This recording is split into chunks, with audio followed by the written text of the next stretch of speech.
The story of the new version of Wonder Woman continued this week with the release of Absolute Wonder Woman number 11. If you haven't been keeping up with this series, then you need to know that this version of Wonder Woman is very different from her mainline counterpart. She was cast into hell as an infant, raised in isolation by the witch Circe. Now, you would be excused for thinking that growing up in such a desolate place would have a negative effect on her, but in reality it was quite the opposite. Diana brought light to everybody's life and changed them. When she reached adulthood, she escaped from hell to defend Gateway City from the Tetracide, a massive demonic being that consumed mortals' mind, body, and spirit. However, her departure didn't go unnoticed, and she was dragged back to hell by Hades, where she had to fight to earn her freedom.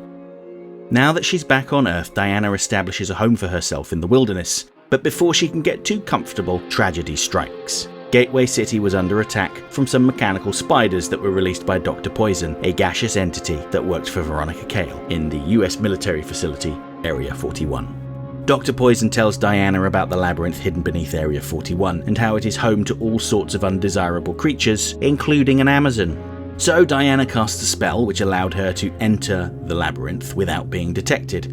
But once there, she came across a Minotaur named Ferdinand who was protecting an infant siren, Petra, from the cruel Queen Clea and her army of fishmen.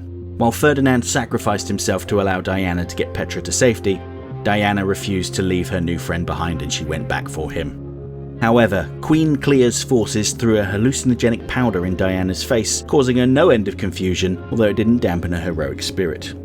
Queen Clea had one of her prisoners thrown down a deep pit and Diana dived in to save him. At the bottom, she was greeted by a fierce-looking figure, and that's where this issue picks up, with Diana off her nut on hallucinogens, uncertain if she's even able to speak clearly or not. She knows what she's trying to say, but it's not really clear if the words are coming out of her mouth or not.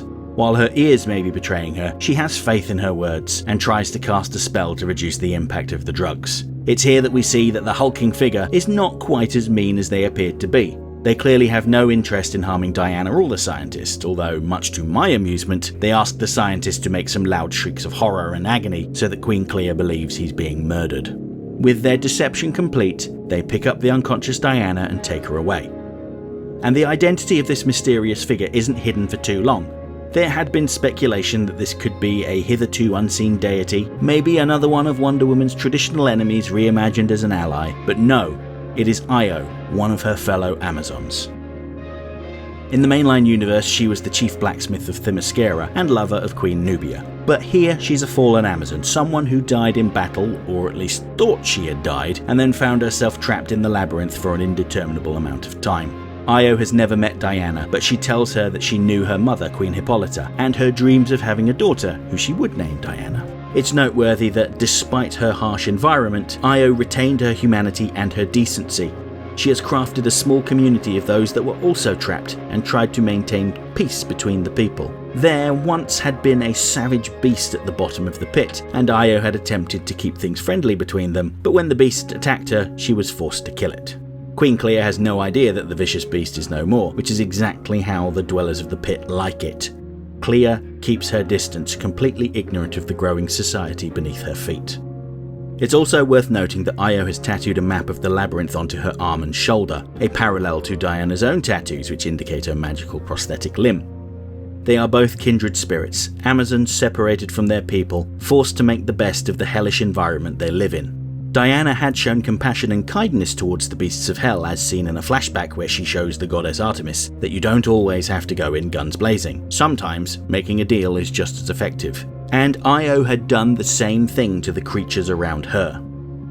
Over the years they had attempted to dig their way out, but invariably their tunnels would reach a dead end, impenetrable rock, metal, and in one case, the sea.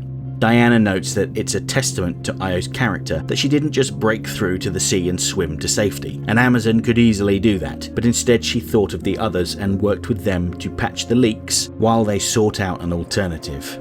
And now Diana is here. They have their alternative. Diana shows Io where the portal she had created is on her map, and tells her to lead her people there and escape without looking back.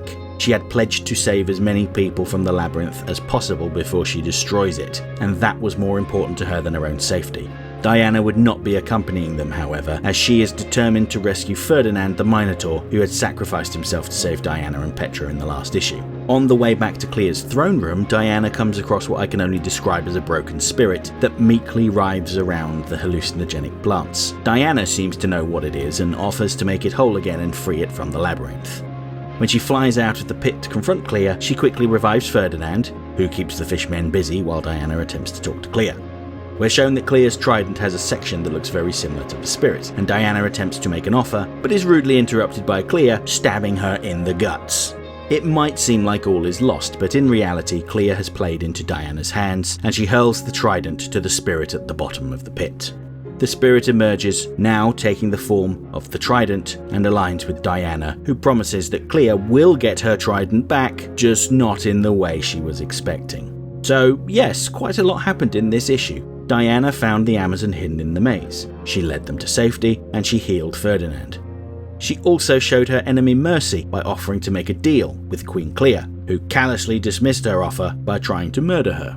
You can't say that Diana didn't try to resolve things peacefully, and if that final panel is anything to go by, it looks like Diana will be destroying Queen Clea along with the Labyrinth. Absolute Wonder Woman number 11 is available now from all good comic shops. If you are based in the UK and don't have a comic shop near you, then you might want to use my affiliate link with the UK's biggest comic book retailer, Forbidden Planet. I have included a link in the pinned comment on this video. Alternatively, if the idea of hoarding a collection of comic books fills you with dread, I have 3 Batman number 1 blind bags coming in the mail. What is wrong with me? You may want to try getting a digital copy of the issue from Amazon. I also have an affiliate link with them, which you could use to help my channel out. This is also included in the pinned comment. To those that have read this issue, what did you think? Isn't it fortunate that Diana's new home is a massive temple in the middle of nowhere? She's going to need a lot of space to house the strange denizens of the Labyrinth, assuming Veronica Cale doesn't turn up and whisk them away. What do we make of Petra the Siren? In the last issue, Steve said she looked like she needed some water. I had assumed he meant a glass of water, but in this issue, Diana's friends are shown putting Petra in a body of water with unexpected results. And finally, wasn't it amusing to see how Diana had softened Artemis? In the last issue, we saw a flashback where Artemis had violently tested Diana's commitment to protecting the weak. In this issue's flashback, Diana outfoxed Artemis by making a deal with the Hydra instead of killing it. Let me know what you think in the comments below. Next time, I'll be back shortly with 2 more videos about Absolute Comics. Up first we have Absolute Superman number 11, which follows up on the dramatic reveal at the end of issue 10, with Superman in Ra's al Ghul's clutches. Will the Man of Steel be able to resist turning to the dark side? Maybe we'll find out. I'll also be talking about Absolute Green Lantern number 6, which may very well reveal what exactly has been going on in the town of Evergreen. I mean, unless half of the issue consists of flashbacks again, in which case it may all still be a mystery.